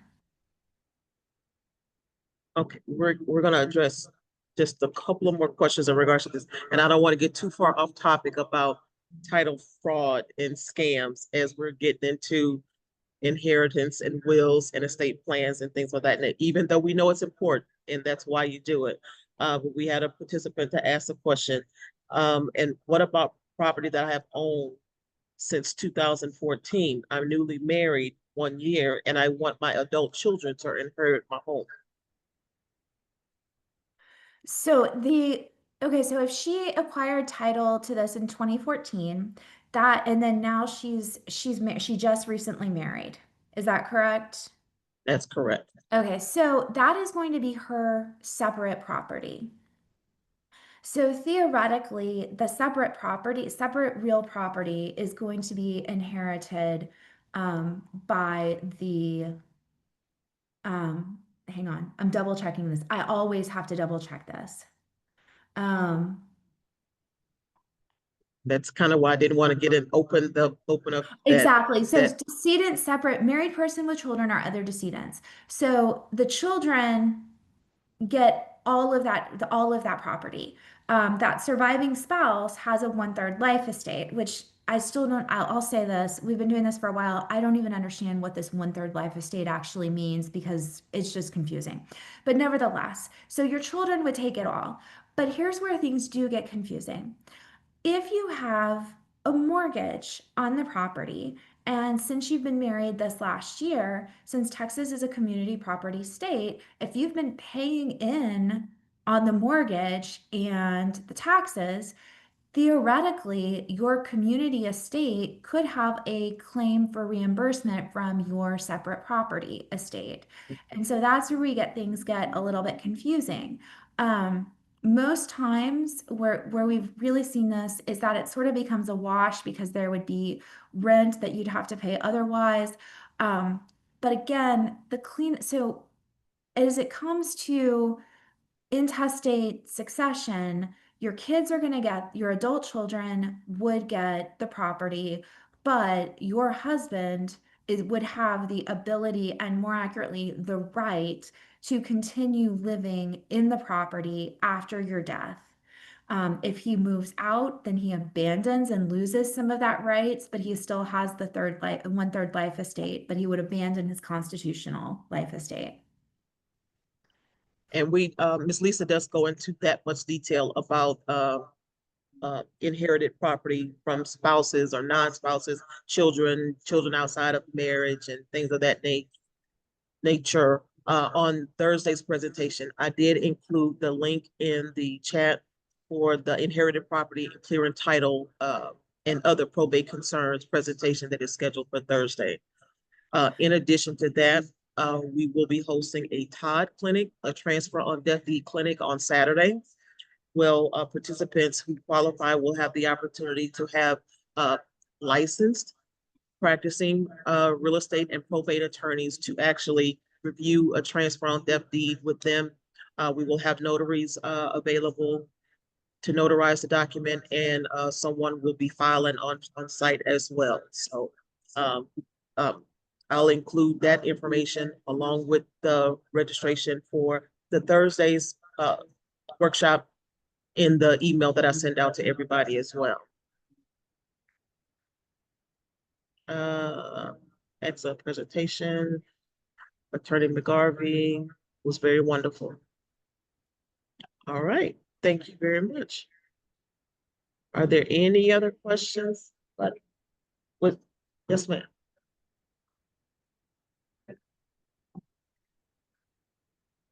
Mm-hmm.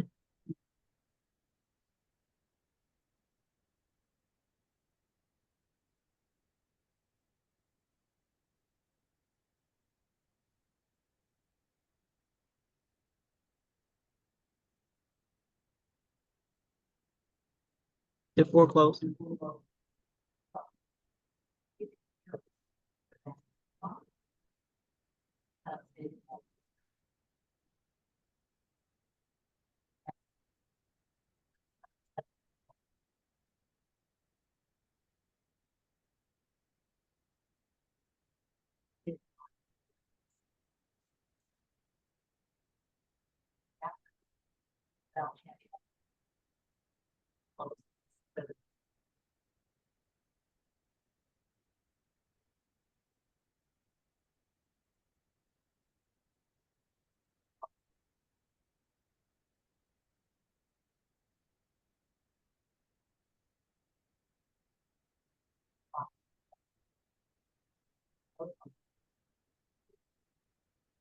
Correct. Yeah, once it's foreclosed and it's sold, then the person who bought it actually bought all bills and taxes due and everything with it.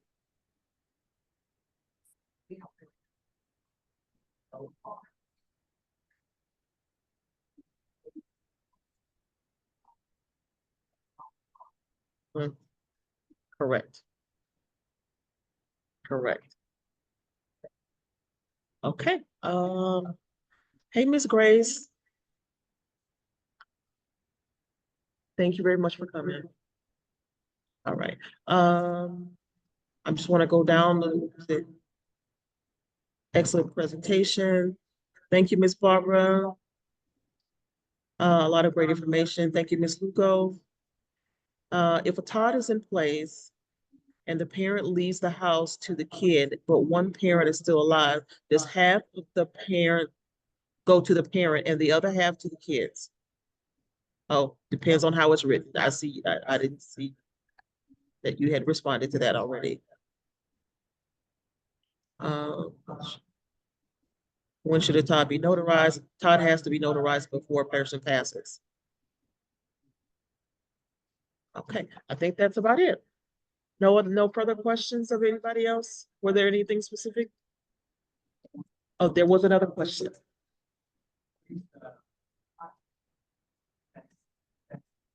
A desk deed or pocket? What is a pocket deed or desk deed? It is a Sorry. deed.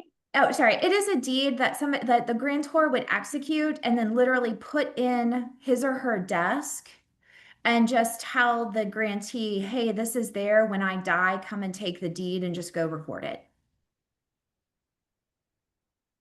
Is that, how do they determine if that's valid or not? Or like, how do you, like, you just It's a got this mess. paper?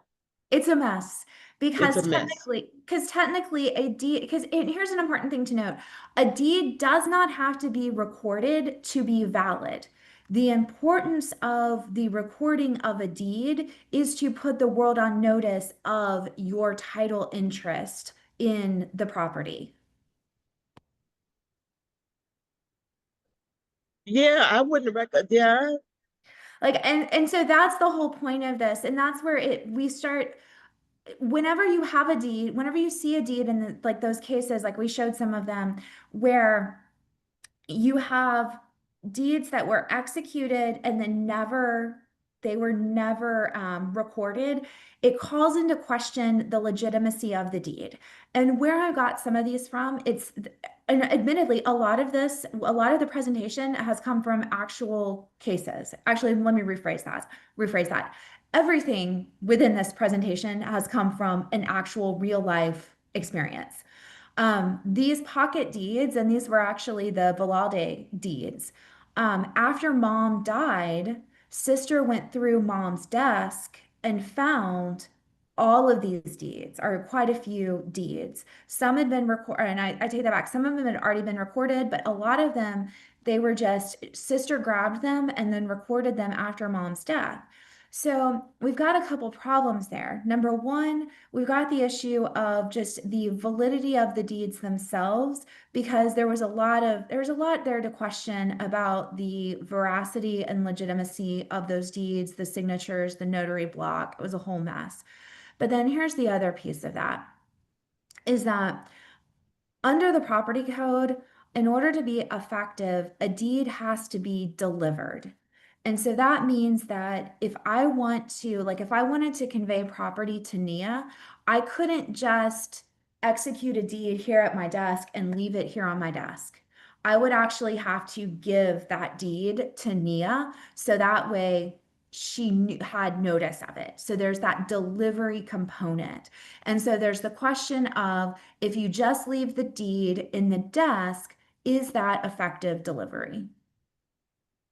So doesn't that open up the situation to be, or to create fraud on somebody else? Because who's to know when it was actually placed in the desk, or who actually did it? You know, who executed the document, right? Yeah, All of the above. It's just a nightmare. That's the importance of, that's why I said, like, don't do that. Do a if you're going to do a deed and you're going to say, look, I want to give this to you after I pass away, then do a transfer on death deed, do a ladybird deed, do use one of those other mechanisms. Don't do the, hey, son, I've signed this deed. It's in the top drawer. Come get it when I die. Like, there's so many questions about that. Like, do it the right way. Yeah, for sure. All right, are there?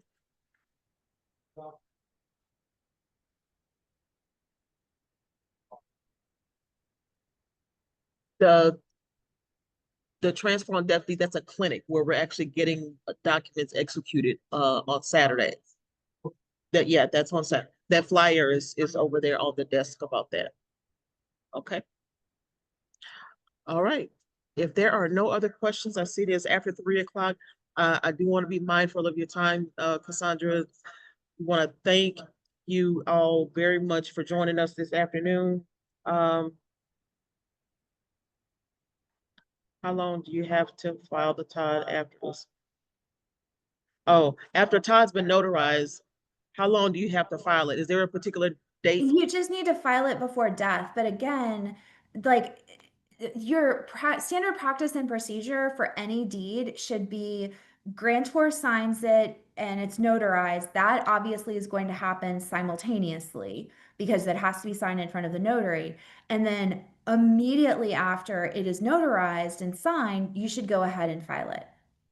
And so I thought there was like a deadline or like a time limit before a Todd is actually considered to be valid. Like if you file it and you pass tomorrow, if you file it today, you pass tomorrow, Yeah, is it still effective? Nia, Sam, it's do you know? yeah, I think it's Yeah. 7 days.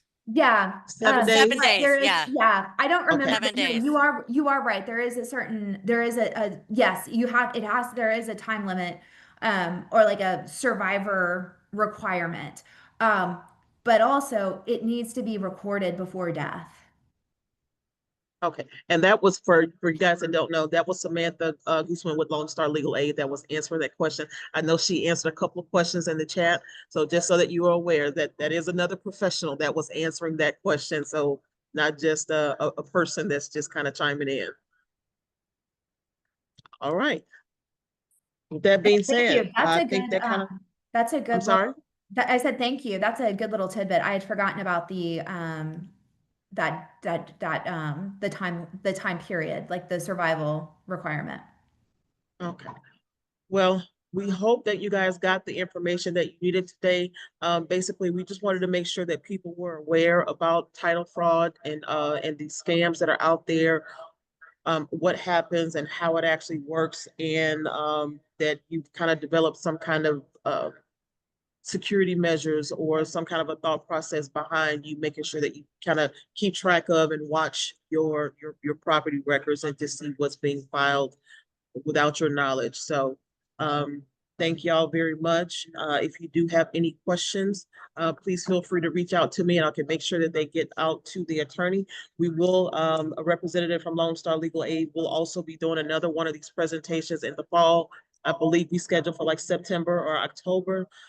So we want to see if, you know, what the interest there is, if we want to continue to do this kind of a presentation, but we definitely wanted to make sure that we try to get as much information out about it as possible so people are aware and that they know that this kind of thing is happening. Unfortunately, it's been happening for quite some time. It's just people are just now kind of becoming a little bit more aware about it. So with that being said, we are going to wrap up for today. We thank you all very much for joining us this afternoon. Hopefully we will see you on Thursday at our inherited property and clearance title and other probate concern on Thursday at 1 p.m. And also again, our Todd clinic that we have scheduled for Saturday. We do have a few more openings available if you guys want to sign up and participate in that as well. And I believe that is it. All right. Thank y'all very much for joining us. You all have a wonderful remainder of your day. Look for the email to come out of this recording. If you know of anyone, we do ask that you pay it forward, that you can share this with. and that may also find this information to be beneficial. Ultimately, we want you guys to have the conversations with your loved ones, your family members, your friends, and things of that nature that can use this information as well. So, all right. All right. Thank y'all very much. Thank you so much, Miss Cassandra. Thank you, Miss Barbara. We finally found Barbara. All right. Y'all have a good one. Thank you.